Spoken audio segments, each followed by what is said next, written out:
noticed there are a lot of people here. And that is a good thing, because together we are going to make history. We are going to elect Brent Welder as the next congressman from the 3rd District in Kansas. Now, you know Brent, you know that he has spent his career as an organizer, as a labor lawyer, and he has shown time and time again the guts to stand up to big money interests and to represent working families.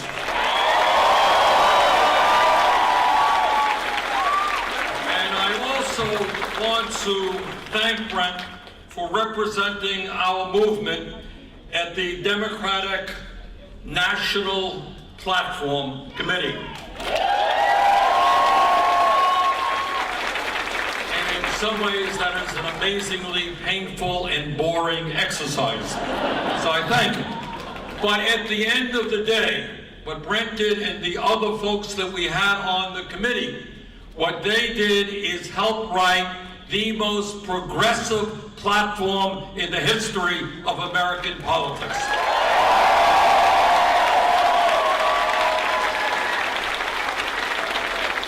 And I am also delighted to be here this evening with Alexandria Ocasio-Cortez.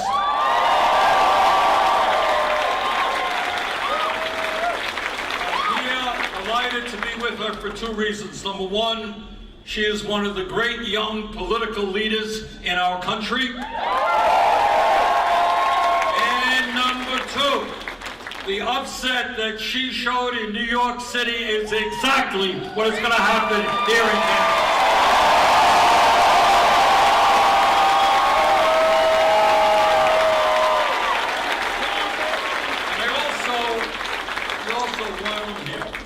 Personal note, want to thank the people of Kansas for the strong support they gave me in the Democratic presidential campaign.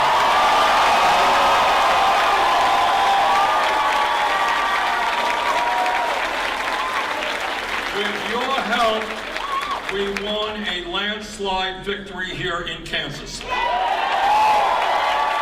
And what that meant is that the victory here, the victory in 21 other states, the fact that we ended up with well over 13 million votes.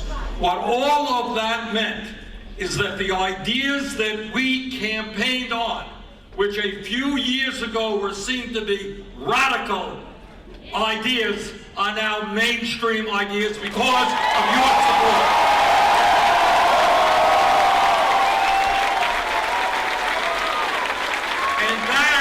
By the way, that is how change, real change, comes about. It never comes about from the top on down. It comes when millions of people look around them and demand fundamental changes to the status quo. And that's what we're about.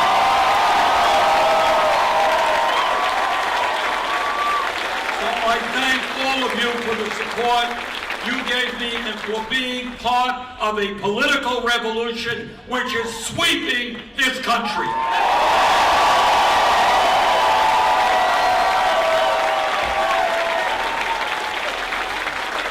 Now, you know, people say, Bernie, Alexandria, why are you coming to Kansas?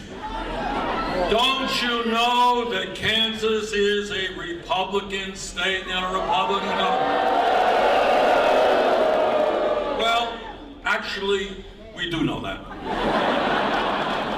But what I believe from the bottom of my heart is I just do not accept what the pundits are talking about when they say blue state and red state and purple state. I don't believe that. I believe that any state of this country where working people are struggling is a state prepared to fight for justice.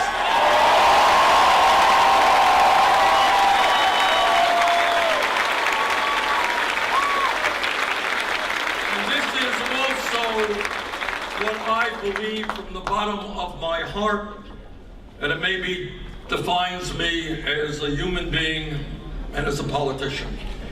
And that is whether you are growing up in the Bronx, New York, whether you're a farmer in Vermont, whether you're out in San Francisco, whether you're in Mississippi, or whether you're in Alabama, or whether you are in Kansas.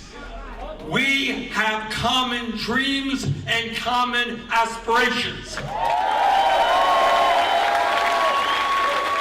And yes, we have differences. I support the New England Patriots. There you go. I lay it right out on the line. And the Red Sox. All right. But despite these huge differences, I think we have a hell of a lot more in common. And whether you live in Kansas or Vermont or New York City, you want your children to have a decent life. You want the children to have quality childcare, quality education. You know and I know whether you live in Kansas or Vermont, health care is a human right and not a privilege.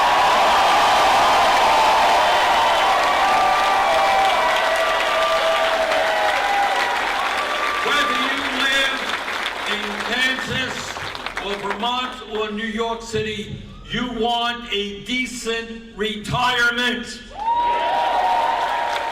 And you want a clean environment so that your kids are breathing clean air.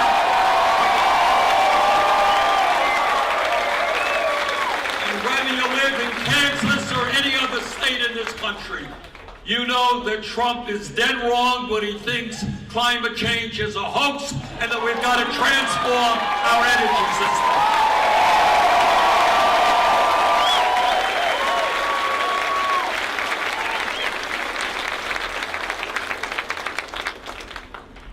Economically, we are today in an unusual position. For the last many years, unemployment has gone down, and that is a good thing. But despite that, today, real wages for the average American worker is going down, not up. Today, millions of Americans cannot afford the outrageous high cost of prescription drugs. Today, hundreds of thousands of bright young kids cannot go to college for one reason, and that reason is that they simply cannot afford it.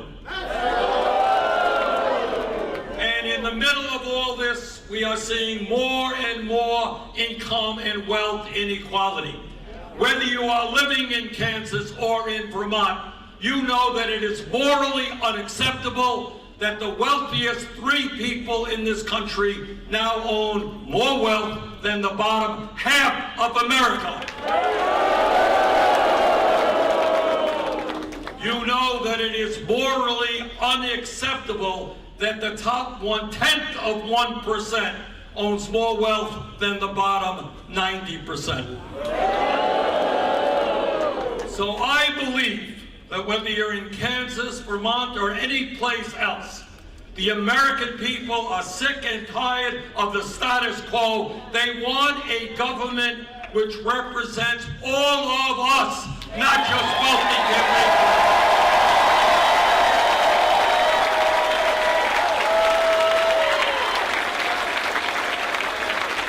And by the way, when we talk about wealthy campaign contributors, let me say hello to 2 Kansas out there, the Koch brothers. And that's right, because in Kansas and in Vermont and New York and all over this country, people know that it is fundamentally wrong to have a corrupt campaign finance system which allows a handful of billionaires like the Koch brothers to spend in this election, 2018, some $400 million. $400 million to elect candidates who will represent the rich and the powerful. And we say to the Koch brothers and all of those people who they support, democracy is one person one vote, not billionaires buying elections.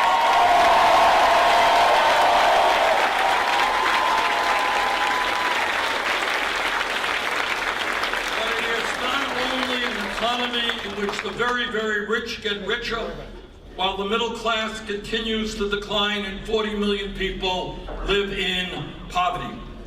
We have today a president who betrayed the American people because during his campaign here in Kansas and throughout this country, he told them one thing as a candidate and he did exactly the opposite as president.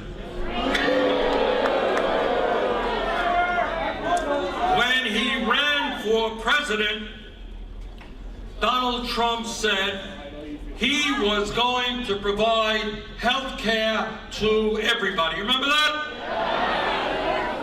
Well, no, he didn't provide health care to everybody. He supported legislation to throw 32 million people off of the health care they have. What a disgrace.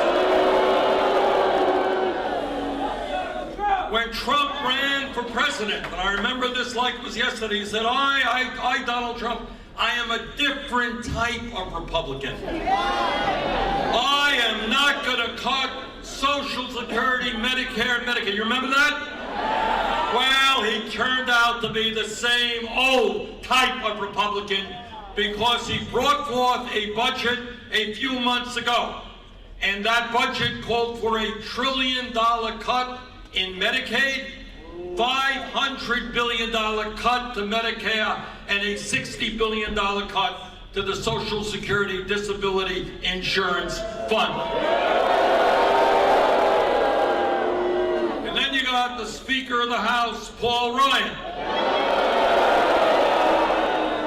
And Ryan says, boy, it's a great thing we passed Trump's tax bill, which gave 83% of its benefits to the top 1%.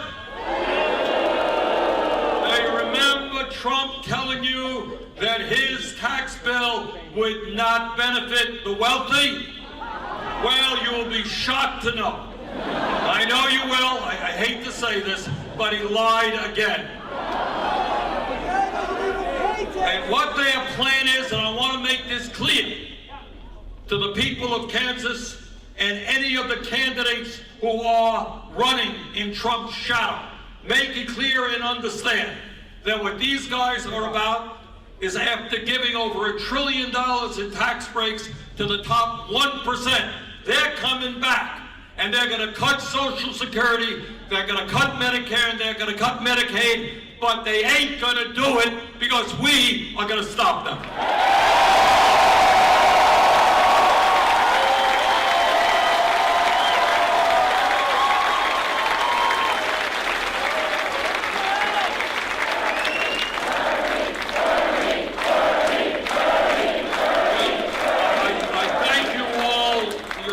But I want to tell you the truth. It's not Bernie, it is you.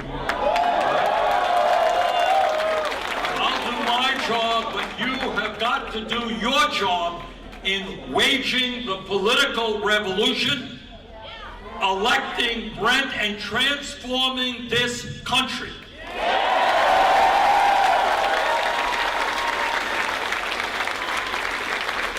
And here is the very good news. The very good news is the American people are standing up and fighting back. And I will tell you something else. Whether you are a conservative in Kansas or a progressive from Vermont, you are outraged by a president who is a pathological liar.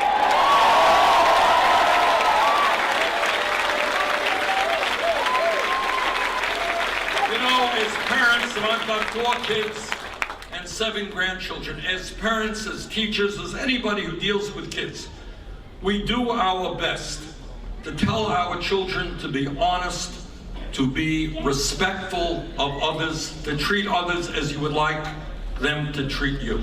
And what an embarrassment it is that we have a president who lies every single day and thinks he can win his fights by being a bully. That is not what we raise our children to do, and that is not what we will accept in a president of the United States.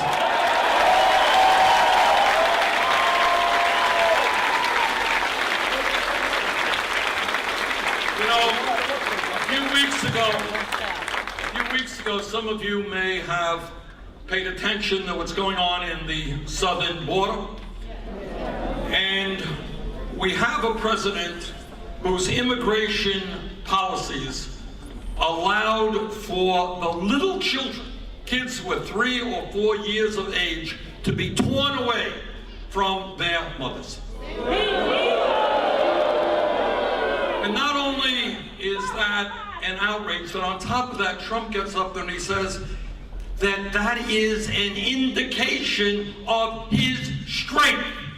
How strong he is, how tough he is in tearing children, frightened children, from their petrified parents. And we say to Mr. Trump, that is not strength, that is moral weakness, and that is not what this country is.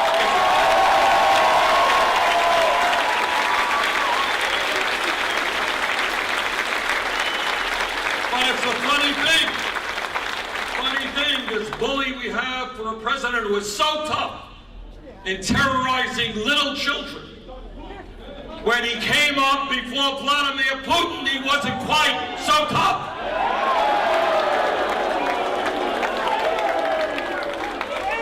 So we say to the president, don't tell us how tough you could be against little helpless kids. Stand up for American democracy and tell Putin not to undermine the democracy of the United States of America.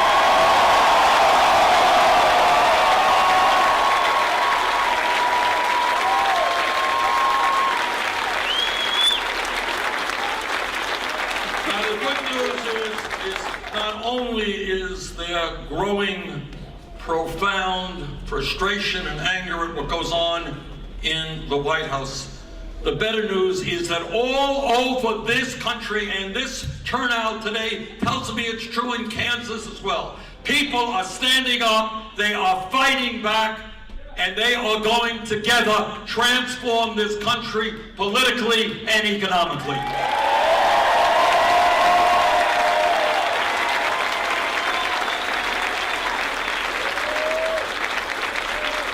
All of you remember that a few months ago in some of the most conservative states in this country, West Virginia, Oklahoma, teachers stood up. They went out on strike.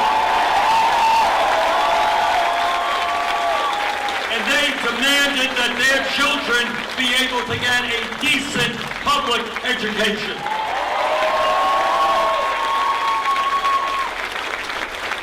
And the young people in Parkland High School in Florida. These kids went through a horrific experience that is literally unspeakable. And I don't like to speak about it because it is so ugly and so horrible. But they went through an experience which you would expect would lead them to despair, to depression, to withdrawal.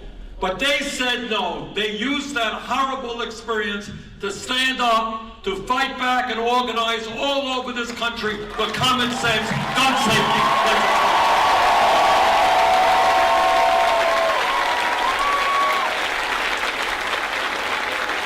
But it's not just the teachers and it's not just the young people. Again, from coast to coast, we are seeing low-wage workers, often in the fast food industry, and they are standing up. And they're saying, America, we cannot make it on 7 1/4 federal minimum wage. That is a starvation wage.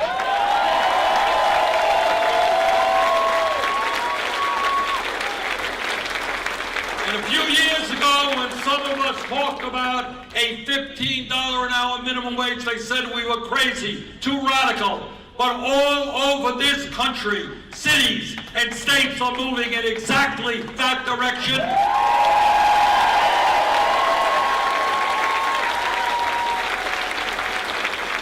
And with Brent's help, We are going to pass a $15 an hour federal minimum wage.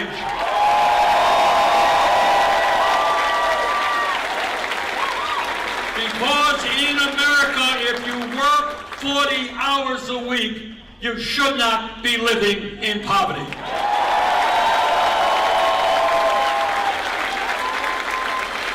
But a few years ago, when some of us pointed out that in a highly competitive global economy, where technology is changing every day and the economy is changing, and we pointed out that if our young people or any worker is going to get any of the new good-paying jobs that are out there, we have to rethink what public education means. That having free public education from K through 12th grade is not good enough. We need to make public colleges and universities tuition.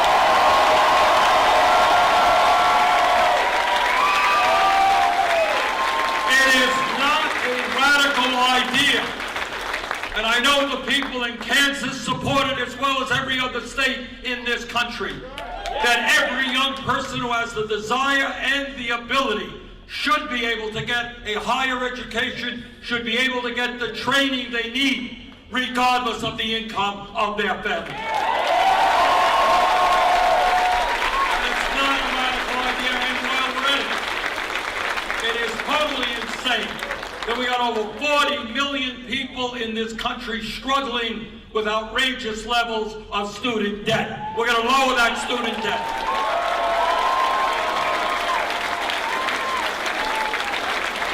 And if Trump and his friends say, no, we don't have the money to lower student debt, our view is if you can give $1 trillion in tax breaks to the top 1%, you damn well can lower student debt and make public policy.